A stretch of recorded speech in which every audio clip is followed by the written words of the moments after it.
Bwana Yesu apewe sifa na kusalimu kwa ile jina linalopita majina yote, jina tulilopewa na damu, jina la Yesu Kristo, Simba wa kabila Yuda. Karibu kwenye kipindi kinachoanza muda huu.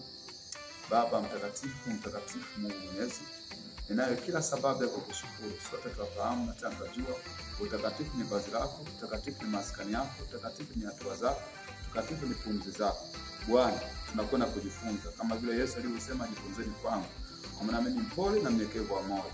Bwana, tunaomba tufunike kwa nguvu zako, kwa maana imekwisha kuandikwa, tunalindwa na nguvu za Mungu kwa njia ya imani. Bwana, tunaomba huyu anayesikiliza muda huu video hii, Bwana naomba ukampe utulivu wa moyo, fungua fahamu zake, kwa maana imeandikwa, Mungu wa dunia hii amekufusha fikra zao asipate kuelewa sana maandiko. Roho Mtakatifu, wewe ni kiongozi wetu, wewe ni mshauri wetu, wewe ni mwalimu wetu, wewe ni lecturer wetu. Bwana, mfundishe mwenyewe huko alipo. Anapokwenda kusema maneno haya Bwana, Roho wa Bwana mfundishe wewe mwenyewe. Katika jina la Yesu ninaomba na kushukuru. Amen. Ni mimi mwalimu wa kimataifa katika maana kweli, Clearson Fred Mbunda.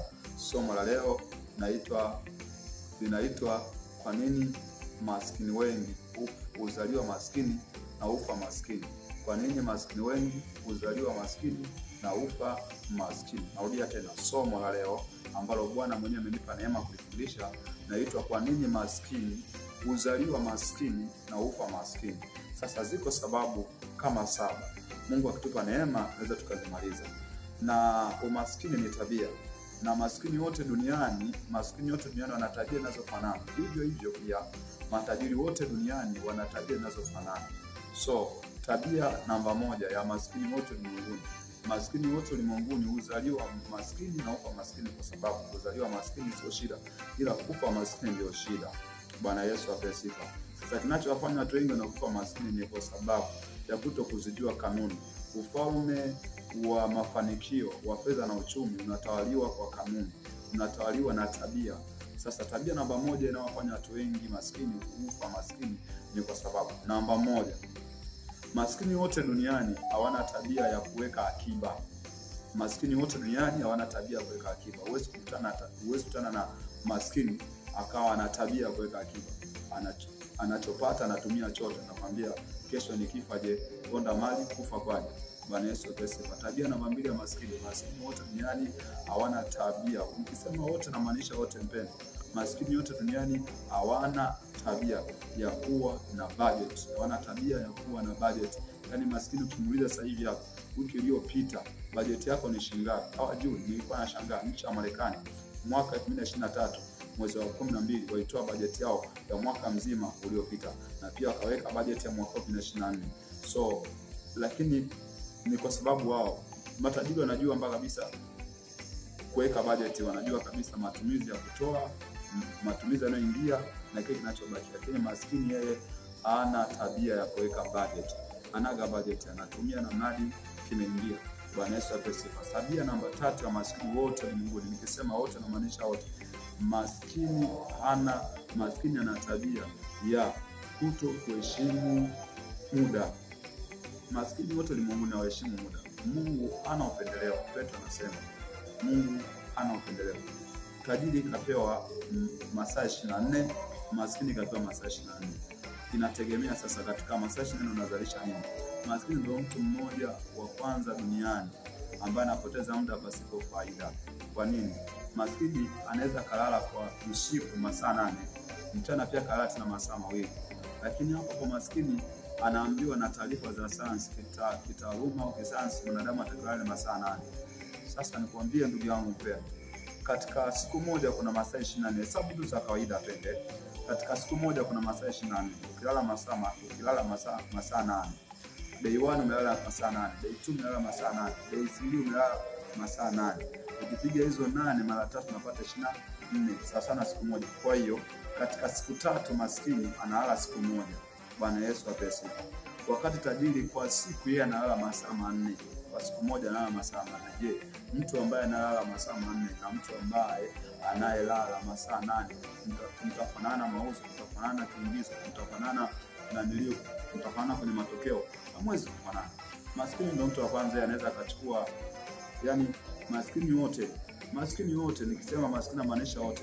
Kesho kutwa kuna game na Simba na Yanga. Maskini kwa sababu hana nidhamu naheshimu muda. Saa 2 kamili yuko pale Taifa anakwenda kuangalia mpira wa Simba na Yanga.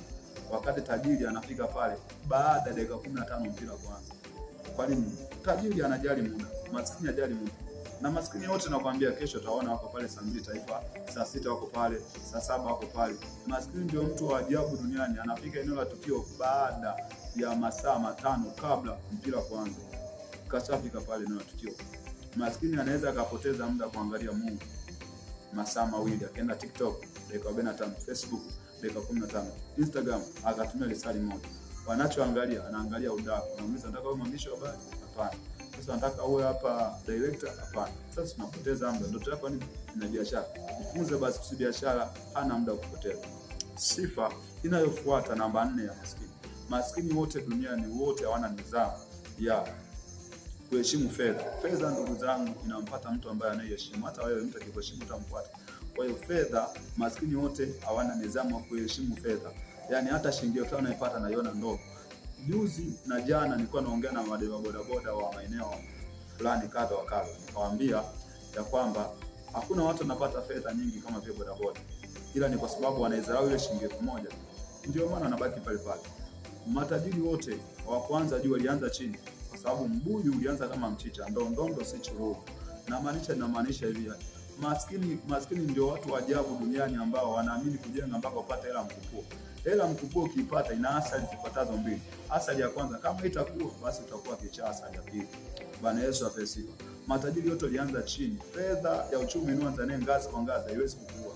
Ila fedha mkupuo utakufa. Umeona wangapi walibeti wakapata milioni 150, milioni 200, milioni 300, milioni 50. Sasa hivi ni vichaa kabisa. Bwana Yesu apesifa. Huyo sasa ndo maskini. Maskini hata akipata shilingi 10,000 yeye amini katika kidogo. Yeye amini katika kingi. Bwana Yesu apesifa. Sifa ya 4 au tabia ya 5 ya maskini. Maskini wote ulimwenguni. Maskini kumaanisha wote na maanisha wote. Maskini wote ulimwenguni hawana madhabahu. Kinachomfanikisha mtu ni madhabahu. Na madhabahu kuna vitu vitatu. Hakuna madhabahu pasipo mchungaji au mtume au nabii au mwalimu au mwinjilisti. Hakuna. Na hakuna madhabahu bila sadaka. Na hakuna madhabahu bila agano. Maskini ndio mtu wa kwanza anambia njoo kanisani. Sasa madhabahu inapatikana kanisani. Njoo kanisani. Mchungaji nampata kanisani. Njoo kanisani. Akwambia mambo ya kusali na kanisa ya zamani tunapoteza muda. Haya mama endelea kusema hivyo tutaona matokeo. Haya. Kwa mganga kwenyewe unaweza kutoa 50,000 laki. Ndugu yangu, watoto waliofanikiwa walitoa sadaka. Na si tu sadaka, walitoa dhabihu. Bwana Yesu apesifa. Ni mimi mwalimu wa kimataifa katika imani kweli. Namba yangu ya simu 0655259004. Mungu akubariki sana. Amen.